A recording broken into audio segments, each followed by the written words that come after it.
Hello and welcome to Sophie & Co. Me, Sophie Shevardnadze. India is set to become a global leader in the decades to come. One of the region's key players, how will India project its economic and political might on the international arena? Well, I'm here in Delhi to speak to one of the world's most influential people, India's Prime Minister Narendra Modi.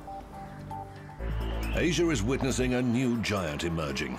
A country with the world's largest youth population, India has every reason to believe it will soon become a global leader in the coming decades.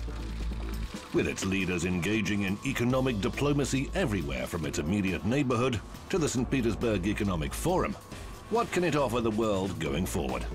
Can the huge potential for India's growing economy be sapped by persistent inequality and poverty? And what is India's current leader doing to prevent that from happening? Prime Minister Modi, good day. It's great to have you on our show today. Hello. So you've been at the helm of the country for 3 years now. Obviously, many things to be proud of. Is there something that has disappointed you in these 3 years? Yes, it has been 3 years. There has been a lot of talk about this date in my country as well. Now, as far as the economy is concerned, all of the world's credit rating agencies rate India quite high.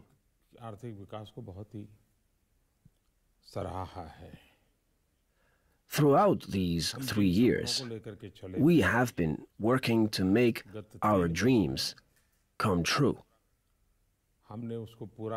People appreciate this. In a democratic country, if you have support of the people, this means your policy is right, and you are doing the right thing. Our slogan is, together with all, development for all.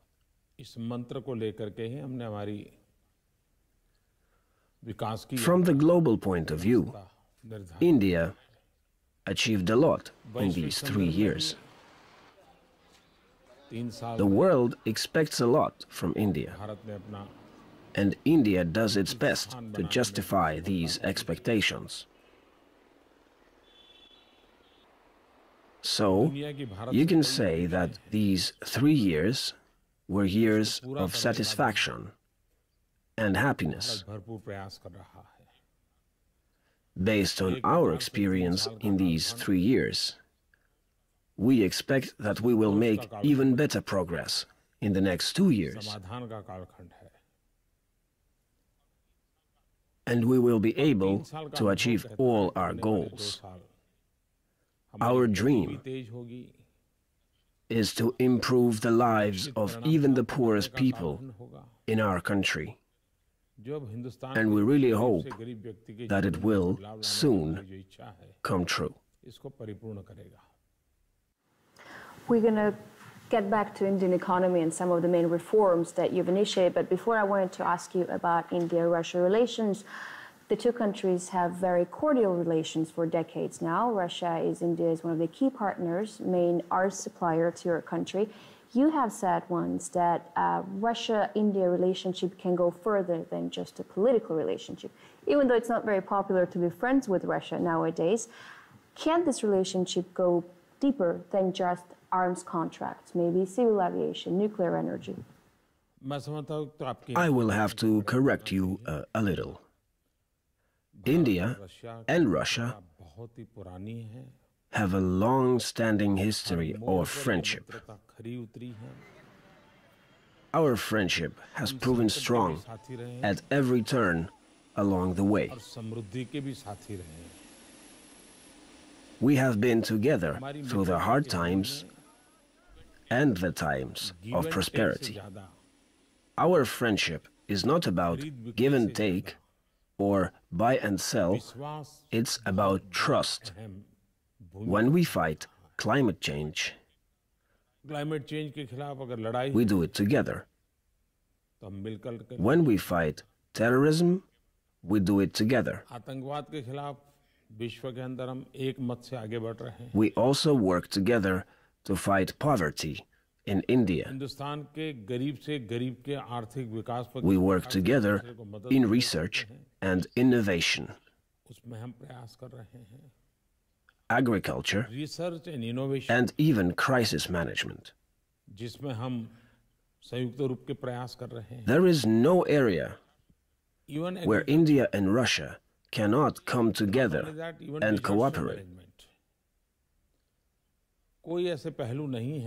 Recently, in the state of Gujarat, we have organized the Vibrant Gujarat Investment Summit, and the Russian Deputy Prime Minister was there the whole time. He became involved in the economic development of the Gujarat state. So, our cooperation is really quite diverse. It is not exactly limited to arms trade. Prime Minister, I had a chance to talk to people here in Delhi before I interviewed you for a couple of days, and they view you as this great reformer. And some of the programs you've introduced, like Make in India, India, the startup country, those are, of course, the programs to make India a flagship of world innovation. You also tout the concept of self-reliance, this Swadeshi concept. Can the Indian economy be self-reliant in times of irreversible globalization?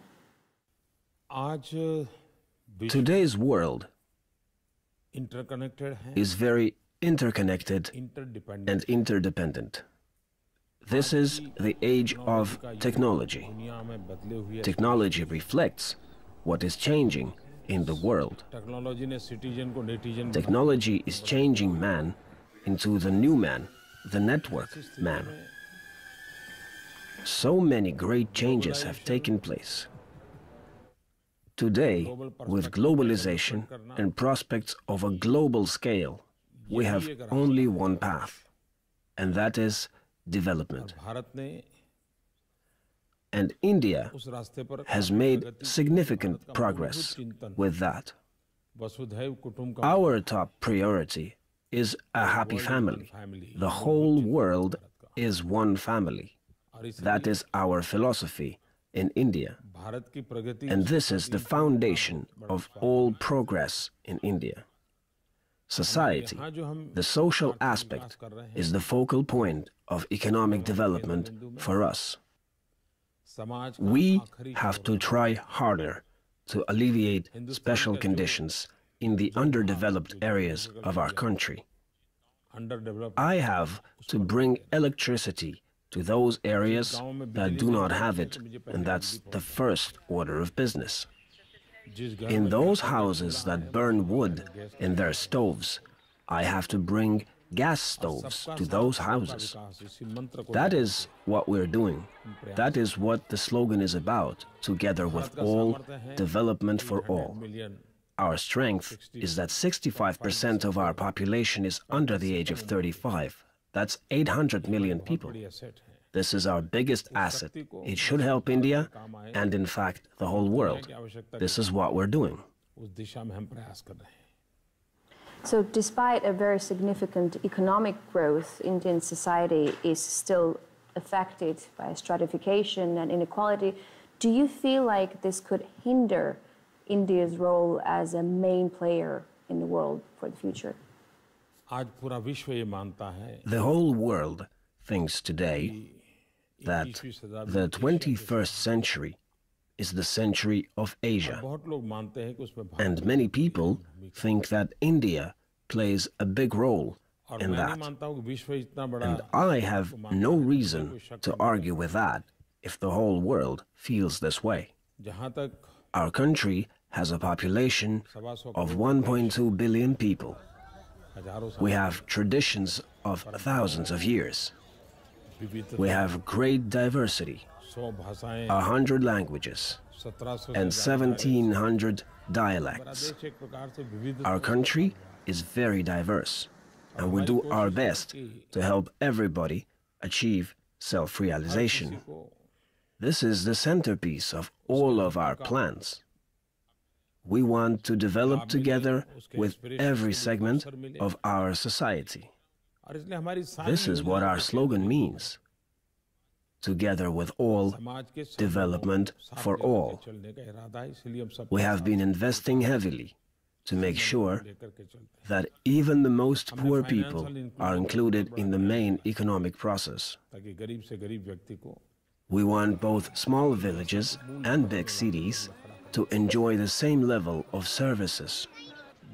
We want to bridge the gap between the rich and the poor,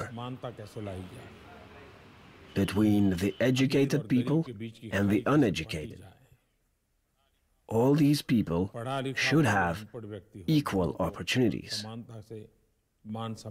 There should be no digital divide.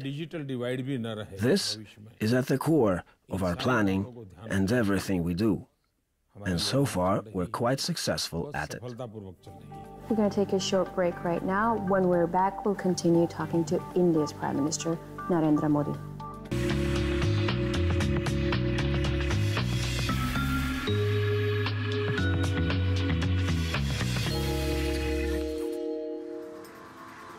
As India's might grows, fueled by economic gains, New Delhi must now face the dangers plaguing the region around it.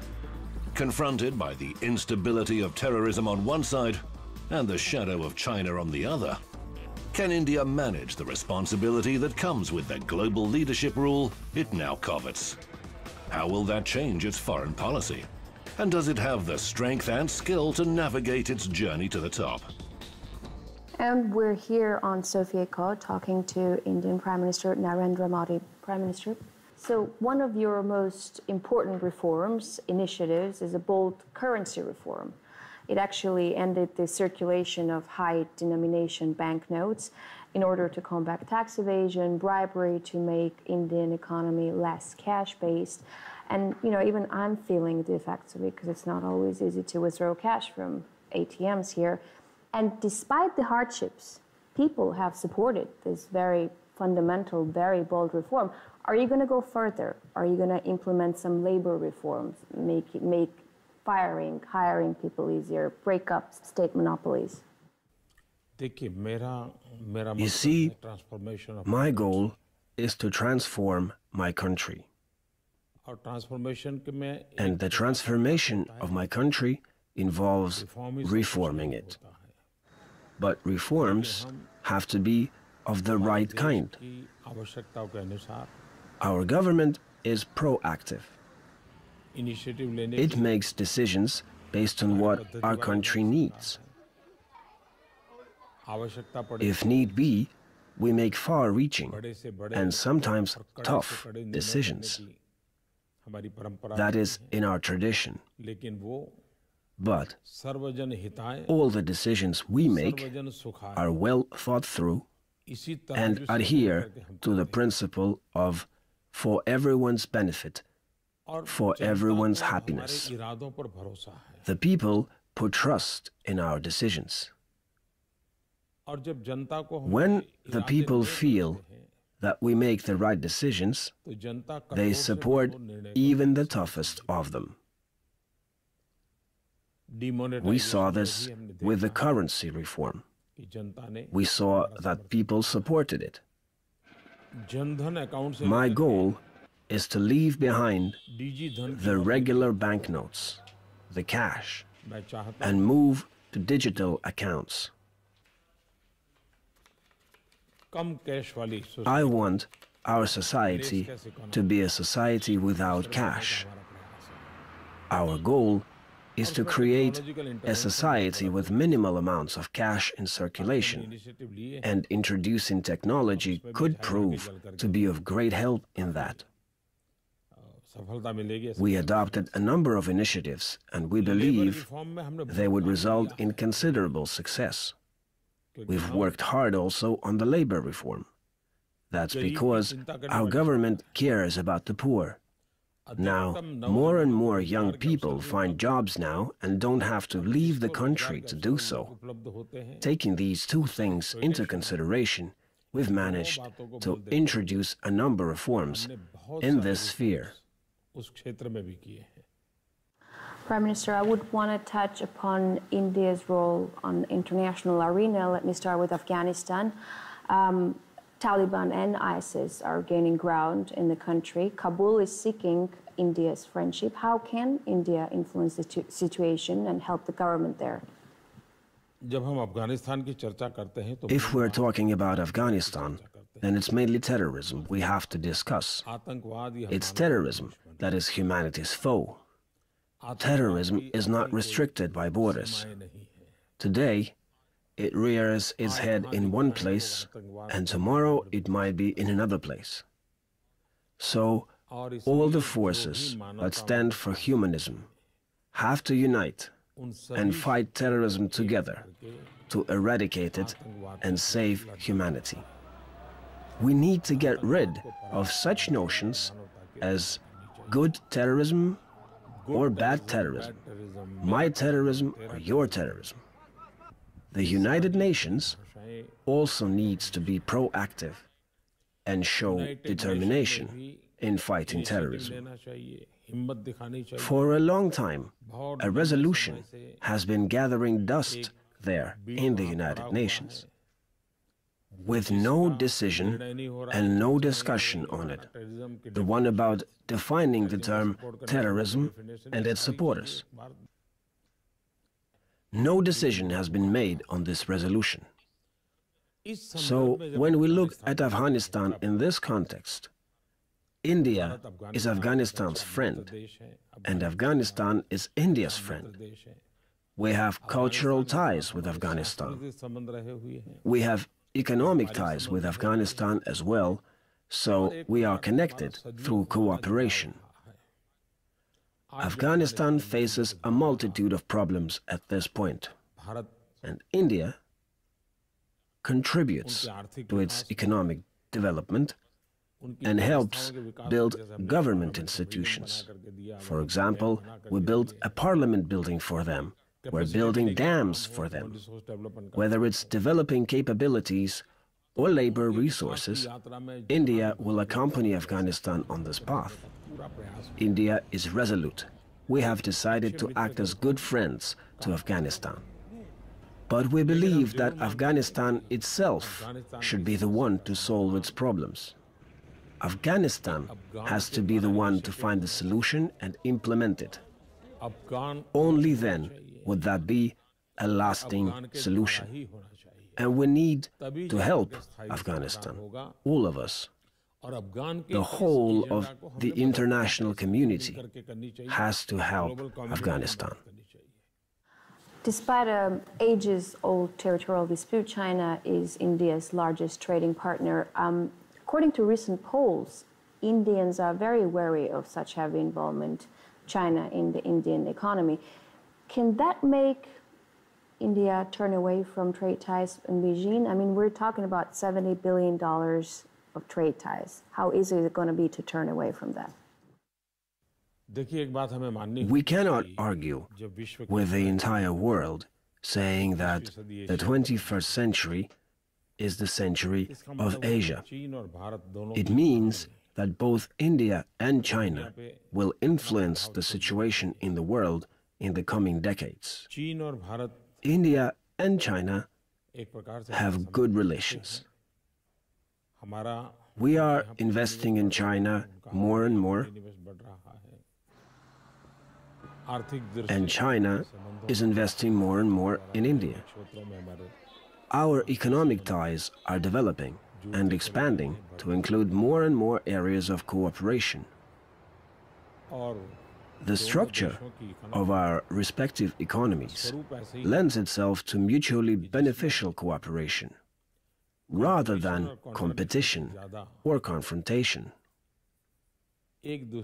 Knowing this constitutes our strength. We will move forward. It will give both of our countries an impetus for further economic development. They are interested in the things we are good at, and we are interested in the things they are good at. We could complement each other. Fully recognizing this, India intends to move forward. But there are many other countries in the world. not just India and China, which is why we always strive to observe the international law and expect others to do the same. This is our responsibility as a country of 1.25 billion people. We will safeguard our people's interests, but we will lend support when it comes to safeguarding other people's interests. We need to move forward, respecting each other's interests. We live in a time when all countries need to respect each other, regardless of their size. Each country is important and it deserves respect. With these 3 or 4 principles in mind, we develop our relations with other countries, which enables us to move forward. Prime Minister Modi, thank you very much for this interview. We wish you all the best. Thank you for coming.